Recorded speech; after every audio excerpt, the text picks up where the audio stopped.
Bom dia, meus irmãos. Vamos para mais um devocional, mais um dia de comunhão com nosso Senhor, mais um dia que está começando, mais uma oportunidade de nós começarmos nutridos, alimentados, conectados com o nosso Mestre, com o nosso Deus. Então, aqueles que estão dispostos, querem viver isso comigo hoje, feche seus olhos, respira fundo. Papai, nos colocamos na Tua presença, Senhor. Obrigado pelo que o Senhor tem feito nas nossas vidas. Obrigado pelo que o Senhor tem feito no meu coração, na minha casa, na minha família, no meu trabalho, Senhor.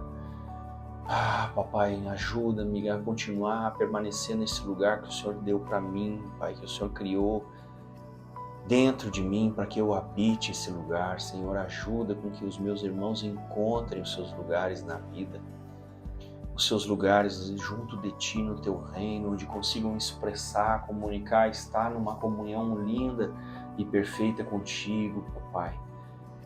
Mestre, abençoa os lares, faça os convites aos meus irmãos, Pai, dê as oportunidades com que também vivam esse lugar de comunhão contigo, de relacionamento assíduo contigo, de testificação dentro do espírito deles, da semelhança, do caminho com o Senhor. Dá aquilo tudo que vem quando se está desse lugar, que é o discernimento para as coisas, que é uma sobriedade maior, que é um estado de paz. Amado Senhor, de tudo que eu tenho visto nesse mundo, a minha oração é: ajuda-nos a lidar com aquilo que pensa e com aquilo que tem sentimentos dentro e fora de nós. Senhor, ajuda-nos a lidar com a estrutura humana, Pai, especialmente quando ela está distante de Ti. Ajuda-nos a criar essa percepção de quando estamos distantes e da grande diferença do quanto a carne é pacificada quando esse espaço interno é ocupado contigo, Papai. Senhor, em nome do Senhor Jesus, meu Deus, em nome do Senhor Jesus. Respira fundo, meu irmão, enche a tua presença de oração, faça a sua oração, vá aí proclamando, decretando sobre a tua casa, sobre a tua família, decretando sobre a tua vida, decretando sobre o que tu quer viver em Deus, agradecendo a tua semana. Obrigado, Deus, por ter me chamado de volta quando eu estava perdido, quando eu me distanciei de Ti, quando eu estava preocupado em vão, quando eu estava afastado da minha comunhão contigo, do meu lugar contigo. O Senhor me chamou, o Senhor me convidou, o Senhor me disse: vem, filho, solta todas as coisas. Então, nesse momento eu oro para que tudo aquilo que não me pertence vá e fique nas tuas mãos, para que tudo aquilo que pertence a homens, que não são coisas que são para mim, mas que eu toquei por inveja, que eu toquei por pena, que eu toquei por medo, que eu toquei por raiva, que eu toquei por qualquer motivo, eu me arrependo, eu entrego nas tuas mãos, Papai. Amém. Amém, meus irmãos. É isso. Entregar o que não nos pertence. É isso aí.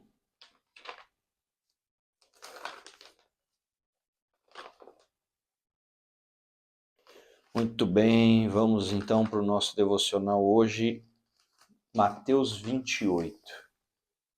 Tá bem?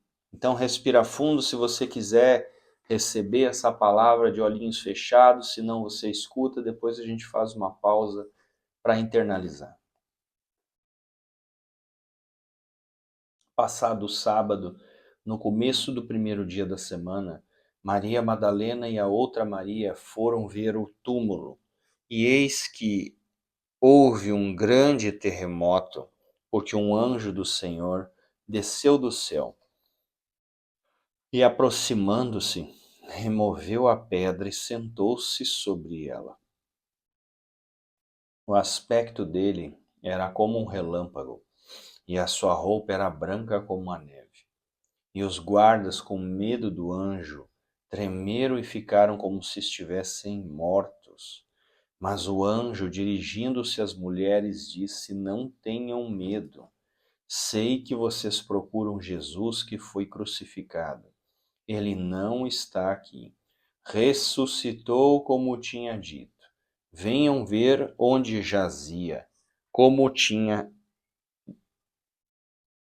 Agora vão depressa e digam aos seus discípulos que ele ressuscitou dos mortos e vai adiante de vocês para a Galiléia. Lá vocês o verão. É como acabei de dizer a vocês. Respira fundo. Deixa essa informação penetrar dentro de você, do seu ser, da sua alma. E retirando-se, elas apressadamente do sepulcro, tomadas de medo e grande alegria, correram para anunciar isso aos discípulos. E eis que Jesus veio ao encontro delas e disse: Salve! E elas, aproximando, abraçaram os pés dele e o adoraram. Então Jesus lhes disse: Não tenham medo. Vão dizer aos meus irmãos que se dirijam a Galiléia e lá eles me verão. Respira fundo, vamos deixar essa palavra entrar lá no âmago do nosso espírito, lá dentro de nós. Não vamos resistir a essa palavra. Não vamos deixar no espaço raso de juízos essa palavra, não. Permita, amados, que isso entre lá no interior da sua alma, no lugar mais oculto e mais interno que houver. Respira fundo, como se estivesse inspirando essa palavra para os teus pulmões. E só então abra os olhos.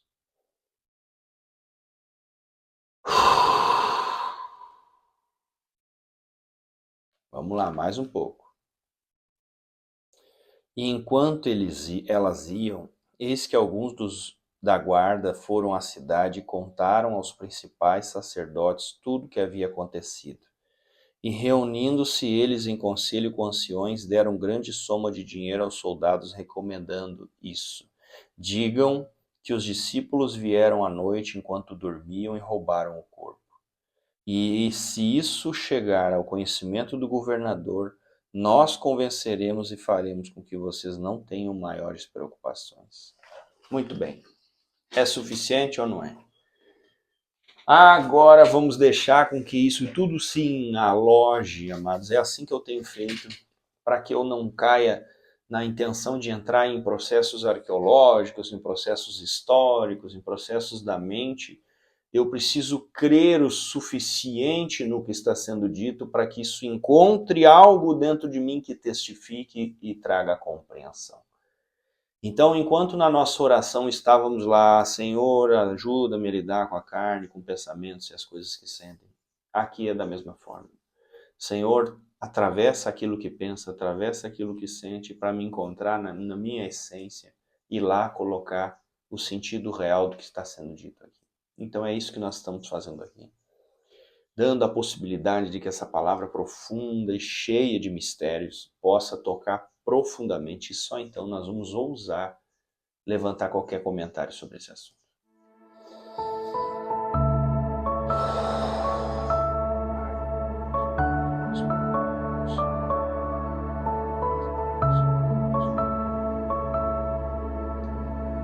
Usar esse espaço.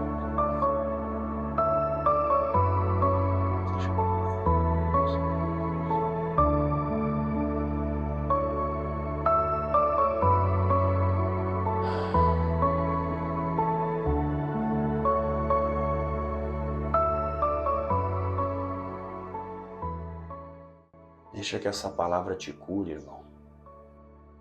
Deixa que o silêncio agora, imediato, seja um remédio na tua alma, vai. Num mundo de tanta mentira, em um mundo de tanta promessa, às vezes é difícil para o nosso ego aceitar coisas tão fantásticas. Então, eu só preciso suportar a minha inquietação por tempo suficiente até que o próprio Deus trate isso.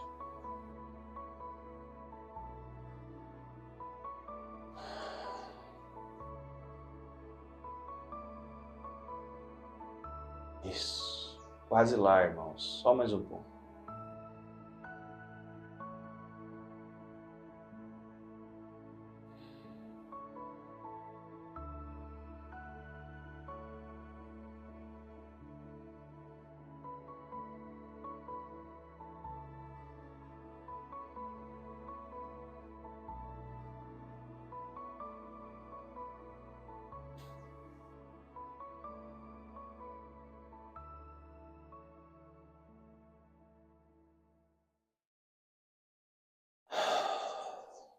essa palavra,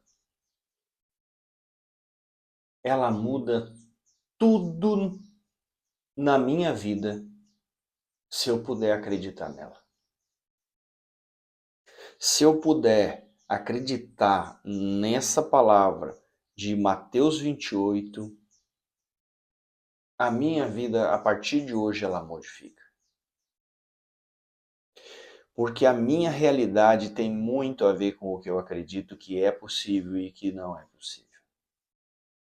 Então é por isso que eu dei um tempo tão longo para nós.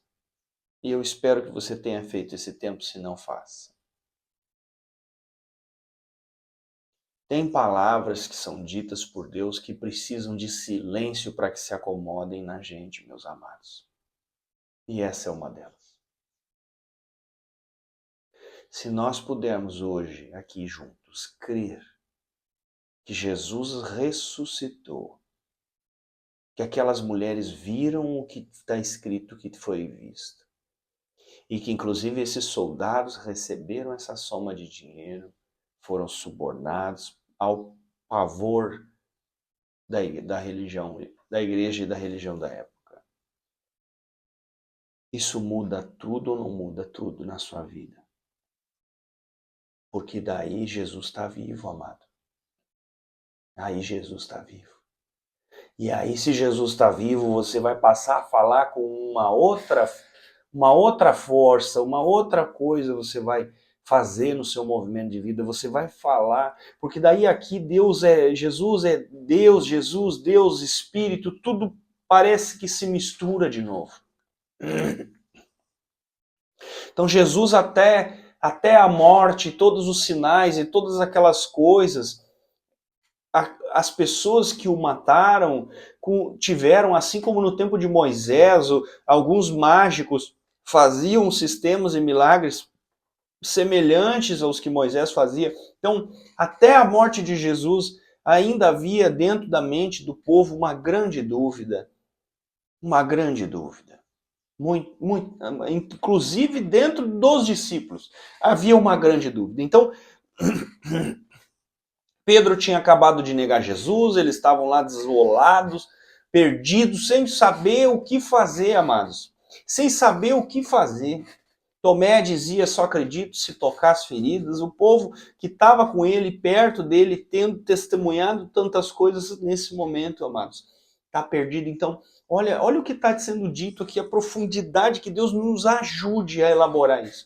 A condição da ressurreição de Jesus é ela que starta o ministério evangelístico, porque a partir do momento que esse movimento acontece, começam a haver rumores da ressurreição, e não só rumores, mas comunicações claras entre as pessoas que o seguiam, e não só comunicações claras, mas revelações espirituais que depois se transformaram em momentos íntimos e curas, como aquela que Jesus tem com Pedro, onde ele reaviva Pedro e diz, Pedro, você me ama, Pedro, você me ama, então vai, apacente as minhas ovelhas. Olha só, é aqui que acontece algo muito importante dentro do Evangelho.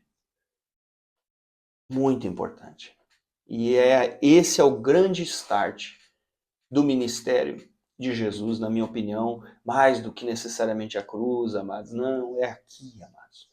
Porque é aqui que Jesus restaura os homens e mulheres que o seguiam e diz a eles assim, não como uma conversa, não como uma promessa, mas diz assim, vai que é real, eu estou aqui e com vocês vai ser igual. Então a palavra ela convence, mas aquilo ali arrastou, amados. Tem uma parte da Bíblia que diz que 500 pessoas viram simultaneamente a aparição e movimentação de Cristo. Uma aparição, amado. Então, ou você crê nisso, ou você ainda está nesse modelo farisaico de dúvida.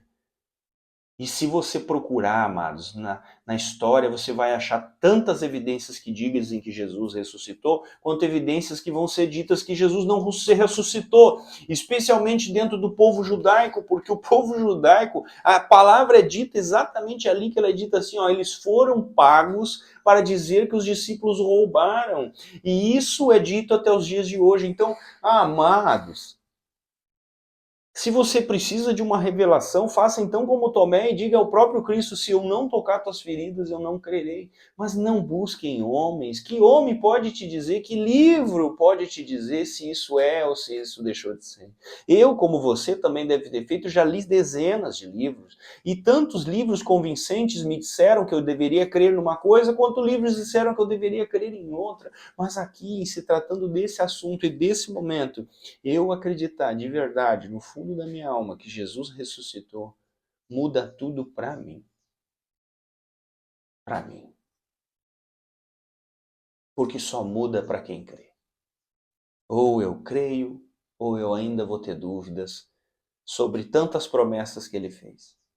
Porque se ele prometeu que ressuscitaria, e eu ficar titubeando e determinando até que ponto crerei na palavra de Jesus, Jesus será para mim, até um certo ponto, então, uma pessoa inspiradora, mas eu terei dificuldades de ter um vínculo de discípulo com ele. Porque afinal, ou ele está vivo ou ele não está. Como ele vai ser meu mestre se ele é só uma imagem histórica? Isso não faz o menor sentido, porque um mestre precisa estar vivo para discipular, para ensinar, ou então o teu mestre vai ser o pastor, o que não tem nada a ver. O pastor é um secretário do mestre.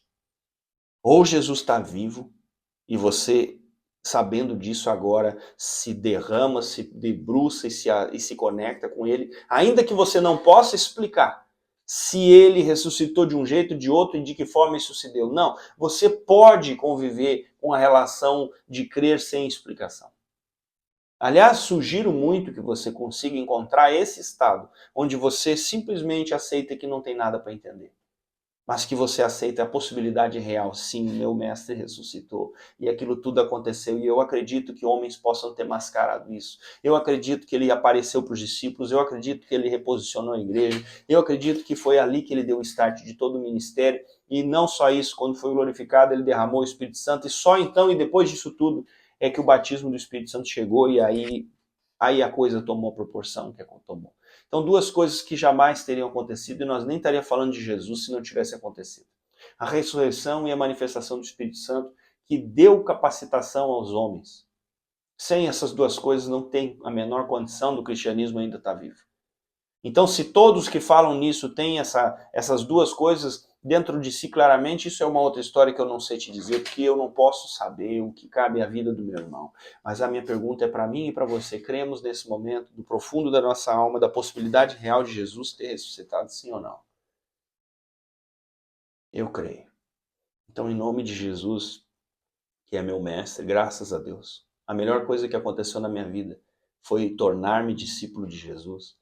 Eu derramo e torço para que você também tenha esse encontro e para que de alguma forma ele toque profundamente em você, na sua carne, não só na sua mente, para que você seja sujeito a tudo que ele pode ensinar a quem anda com ele, porque é um ótimo mestre, é um bom pastor, é um santo de um pastor. E ele ensina você a lidar com você, ele ensina você a lidar com a vida, ele ensina você a lidar com pessoas, ele ensina você a lidar com tudo que é da terra, até mesmo o dinheiro. Tudo ele te ensina, amado. Dê a César o que é de César, tudo está escrito, mas tudo ele te ensina em tempo real dentro da sua vida, dentro do seu coração, àquele que crê, àquele que aceita ele como o único suficiente mestre salvador da sua vida. Amém. Tenha um bom dia, amado. Que a sua vida seja repleta desse discipulado e que o Senhor Jesus abençoe você profundamente, no fundo do seu coração. Amém, meu irmão. Fica com Deus e um bom fim de semana.